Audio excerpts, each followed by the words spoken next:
Vamos fazer agora um problema diferente. Eu quero somar todos os elementos de um único vetor. Então imagine que aqui tem 10, aqui tem 20, aqui tem -5, aqui tem 18. Então eu quero somar todo mundo e no final ver quanto é que deu. Qual é a forma? Soma, vai receber o que já tinha anteriormente, mais o que está em A na posição I. Esse aqui é minha lista A e eu quero somar todos os elementos de A.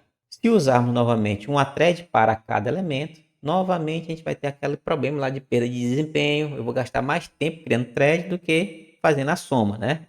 E ainda tem outro problema seríssimo, que aqui só tenho 4 elementos, então eu vou precisar de 4 threads. Mas são 4 threads executando ao mesmo tempo e cada uma querendo pegar o que já tem dentro da soma e armazenar um novo valor. Imagine que as 4 threads pegam o primeiro valor. Geralmente eu começo com 0. Imagine que eu tenho 4 threads, as 4 pegaram o valor 0. Aí eu vou pegar 0 mais 10, a outra pega 0 mais 10, a outra pega 0 mais 20, a outra pega 0 mais 20. Essa aqui terminou primeiro, 0 mais 20 dá 20, aí botou 20 aqui. A segunda thread que foi chamada foi essa daqui. 0 mais 20 é 20. Então botou novamente 20 aqui. Ou seja, uma pegou 20 e armazenou 20, outra pegou 20 e armazenou 20. Está errado, era para ter pego 20 mais 40. Por que não foi isso? Porque todas pegaram 0 logo de cara, porque tudo é paralelo, né? Então, veja que um valor aqui foi perdido e a outra foi lá e pegou e botou 0 mais 10 é 10. E a outra pegou 0 mais 10 é 10. No final das contas, a soma disso tudo aqui deu 10. Pronto, já tem uma inconsistência bem grande. Então, se usarmos novamente uma thread para cada elemento, novamente teremos perda de desempenho. Thread demais para pouco cálculo, deve haver um problema de concorrência com a variável soma e as somas dariam errado, como a gente viu, né? Por quê? Porque era paralelo, né? Todo mundo pegou o mesmo valor, foi lá, fez a soma, atualizou e atualizou com o valor antigo, né? Que era 0, em vez de ter esperado a outra somar, atualizar e só depois a próxima thread pegar, né? Existe um problema no Python, pessoal, quando a gente fala em threads. Não existe paralelismo em threads utilizando Python. O que existe é uma espécie de compartilhamento de tempo, certo? É um falso paralelismo. Agora não é o sistema operacional, é o próprio compilador Python, né? Vai dar uma fatia de tempo bem pequenininha para cada thread. E aí a cada thread usa aquela fatia de tempo, faz o cálculo, tem que fazer e passa a vez para outra e fica aguardando. A outra vai lá, vai lá, vai lá, vai lá, até que todas terminem os cálculos que tem que fazer. Certo? Depois vocês pesquisem aqui esse Gil, né? Já tentaram se livrar desse troço quando foi feita a migração do Python 2 para o Python 3, mas os desenvolvedores viram que dava problema, então resolveram manter. Não é recomendável fazer threads em Python se você quer aumento de desempenho, tá certo? Se você quer aumento de desempenho, é melhor que você faça processo. Professor, mas você disse que processo é muito mais pesado. Custa caro, muito mais caro criar um processo do que criar uma thread. Mas você não vai utilizar para fazer cálculo de 10 valores. 10 mil, 10 milhões de valores. Então, quando você tiver um valor absurdo de dados para ser feito, você entrega para um processo, entrega para outro, entrega para um para outro, para outro, para outro, e vai fazendo a sincronização, a comunicação desses processos. E isso não é bom porque o Python não utiliza threads verdadeiras, né? É um falso paralelismo, é mais time sharing do que thread propriamente dita. Diferente, por exemplo, do threads de Java, threads de C. Então, o que é que pode acontecer? Nós temos várias threads que foram inicializadas. Nós temos aqui a variável soma, ela recebeu um valor inicial em 0. Então, para eu fazer essa soma, eu preciso inicialmente saber o que é que tem dentro de soma, depois ver o que é que tem dentro da minha posição, somar o que já tinha anteriormente com o valor da posição e botar aqui. Se for sequencial, era belezinha. 0 mais 10 é 10, bota 10 aqui. 10 mais 10 é 20, pega 20 e bota aqui. 20 mais 20 dá 40, pega o 40 e devolvo para cá. 40 mais 20 dá 60, bota 60 para cá e no final tá belezinha. Mas aqui não tá certo, porque aqui é paralelo. Pode ser que esse daqui pegou, essa variável aqui pegou 0, beleza, botou 10. Mas essa daqui assim, pegou também 0 antes do 10 vir para cá. Então, esse aqui está calculando 0 mais 10, esse aqui pegou 0. E aí ele foi, pá, botou 10. E aí quando ele bota 10, essa daqui terminou de fazer o cálculo dela. 0 mais 10 é 10. E bota 10 aqui. Então já era para ter dado 10 mais 10, 20. Não deu. Deu 10. Certo? Isso aqui nós chamamos de concorrência. Certo? Piora com o aumento da quantidade de threads. Então, quando a gente trabalha com concorrência, nós podemos ter esse problema aqui de acesso simultâneo. Se usarmos uma lista maior, por exemplo, 10.000 elementos, precisaríamos de 10.000 threads lendo e modificando a variável soma simultaneamente. Nós já vimos que esse negócio de criar 10.000 threads é burrice, não dá certo. Passa muito mais tempo criando thread do que calculando. Então, alguma thread poderia ler um valor, outra thread poderia atualizar a soma antes da primeira thread, ou seja, da thread anterior, terminar o seu cálculo, realizar a soma e atualizar o valor. Uma solução seria o quê? Criar barreira. Mas eu já vou perder tempo para criar as 10.000 threads. Imagina se eu perder tempo para barrar as 10.000 threads. Então, usar barreira não vai ser legal.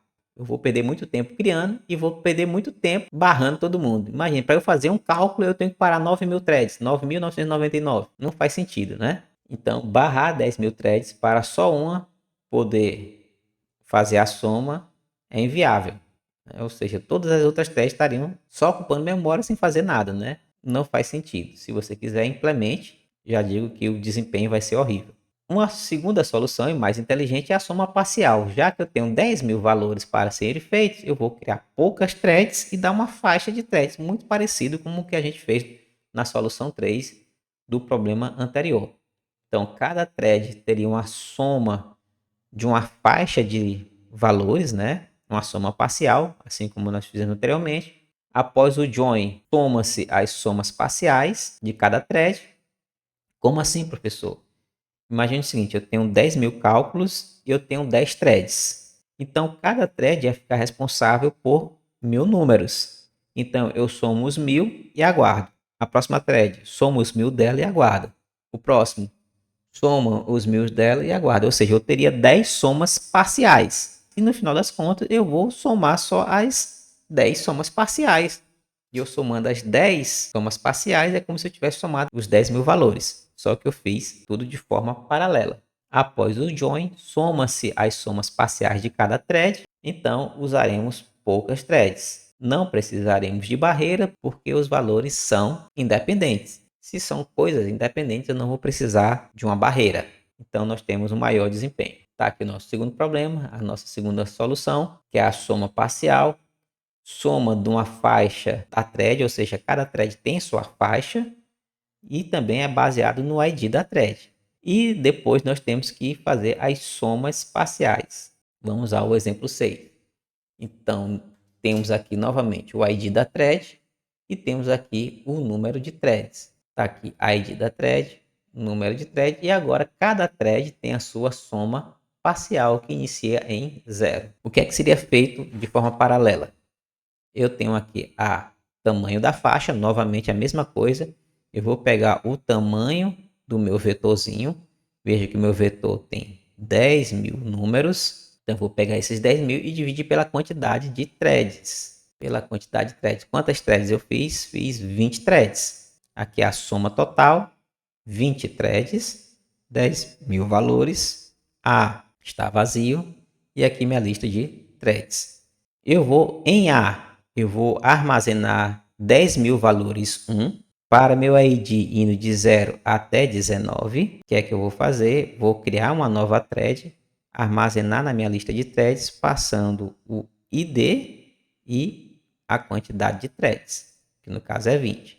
Para meu ID variando de 0 até 19, eu vou iniciar a thread na posição ID e vou dizer o seguinte, olha, as 20 threads, aguardem bem aqui. Quando a última acabar, eu vou pegar essa minha variável soma, que é 0, e vou somar com a soma parcial de cada thread. Pronto, eu faço aqui as 20 somas parciais e no final eu imprimo soma. Bem, como eu falei, pessoal, para Python, você não ganha muito desempenho, principalmente quando esses cálculos aí que eu fiz, né, nos exemplos anteriores. Por quê? porque é um falso paralelismo. Existe um negócio chamado GIL, que serve para limitar threads em Python, dizendo os desenvolvedores que aumentam o desempenho em single thread, porém mata o desempenho quando você tem muitas threads. Mas serve muito bem quando você não precisa de muito desempenho, mas quer fazer várias coisas ao mesmo tempo.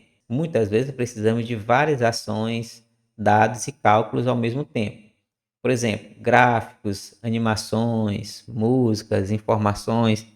Com a programação sequencial, só teremos uma por vez. Se eu exibir o gráfico, eu não posso fazer isso, nem isso, nem isso. Ou se eu faço um, não faço o restante. Então, se você quer fazer várias coisas diferentes ao mesmo tempo, você pode utilizar threads. No próximo exemplo, teremos várias atividades simultâneas. Nós teremos um text feito lá em TK, que será exibido na tela para impressão de vários textos. Temos uma label que apresenta uma animação e temos dois botões que controlam a execução do programa. Um imprime o texto, o outro para a impressão. Eu tenho esse programazinho TK. Temos aqui o botão iniciar, que vai começar a botar vários textos aqui em linha 1, linha 2, linha 3, linha 4 e até enquanto você não parar. E quando você apertar aqui iniciar, aqui vai ter uma animação, certo? Vai ficar girando esse bichinho aqui. Além disso, você tem esse menuzinho aqui que está funcionando. Você tem esse botãozinho aqui que está funcionando. Tem este botãozinho aqui que está funcionando. E esse daqui que está funcionando. E esse botão aqui serve para você parar de imprimir alguma coisa. Ainda tem uma telinha aqui, certo? Um text. Esse text está descendo o texto, descendo, descendo, descendo, descendo, descendo. Mas o que é que acontece? Só que isso daqui é outra coisa totalmente diferente. Então eu tenho um conjunto de comandos aqui que vai ficar aqui dentro, aqui dentro, aqui dentro, aqui dentro, aqui dentro. Nunca vai, por quê? Porque é sequencial, ele só consegue ouvir a ele mesmo. Ele não consegue ouvir o que está aqui. Esse daqui não consegue parar, porque o programa vai travar, porque isso daqui está tomando de conta do processador. As instruções relacionadas a esse botão não conseguem ser executados porque o processador está ocupado só executando isso daqui. Então o meu programa vai travar. Então essa animação aqui não vai acontecer. Se eu utilizar threads, aí sim eu posso criar uma thread para iniciar, uma thread para ouvir, e uma thread para escrever e uma thread para fazer a minha animação. Você pode criar quantas threads você quiser.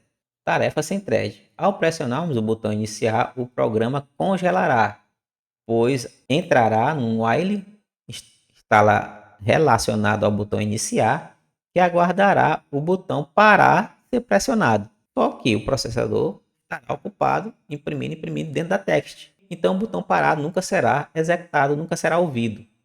Não haverá o processamento da animação, o botão parar não será ouvido, né? Não há o controle dos botões. Resumo, deadlock, travou. Então temos a animação, o texto, o botão iniciar, o botão parar. Veja que o botão parar já travou, né? O texto está aqui executando, só que ele não consegue exibir aqui, certo? Não consegue exibir, não consegue exibir a animação, não consegue ouvir o botão parar, nem os botões de ação aqui, padrões, né? Porque tudo parou. Então o texto está sendo criado, está sendo enviado, mas o while está lá dentro, executando, executando, executando, executando, não vai deixar nem ser impresso, nem exibir as animações. Agora nós usaremos threads.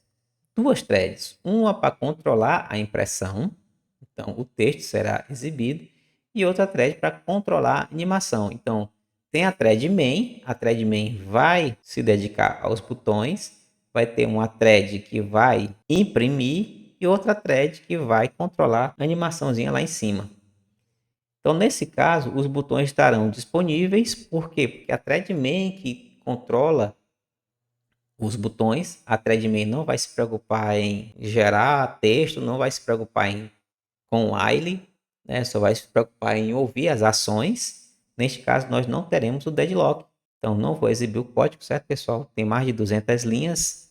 Façam um download lá no site e vejam como funciona, né? Aqui eu só vou mostrar o funcionamento, lá vocês entendem a lógica. Novamente, nós teremos o botão iniciar, parar, temos uma thread para controlar o texto e uma thread para controlar a animação. Então, a thread está controlando a animação, tem uma thread que está controlando aqui o texto, né? o botão para iniciar estão funcionando, os botões de ação aqui, padrões, também estão funcionando, ó. Se você apertar aqui, ou qualquer um deles vai funcionar tranquilamente, tá certo? Então são coisas diferentes que aconteceram simultaneamente no seu computador, né? Então você pode utilizar threads para isso. Então é isso, queridos, né? Novamente, não dá para falar de programação paralela falando apenas de thread Python, né? Aprofunde-se quem achou interessante, né? Quem quer alto desempenho, vejam threads em C, em Python, em Java, aprofundem-se em processos. Quem quer fazer cálculos, existem algumas bibliotecas, por exemplo, NumPy, que já foi otimizada para trabalhar com muitas threads, e outras bibliotecas aí de inteligência artificial já trabalham naturalmente com muitas threads verdadeiras. E aí nós encerramos o curso. Um forte abraço. Até a próxima. Tchau, tchau.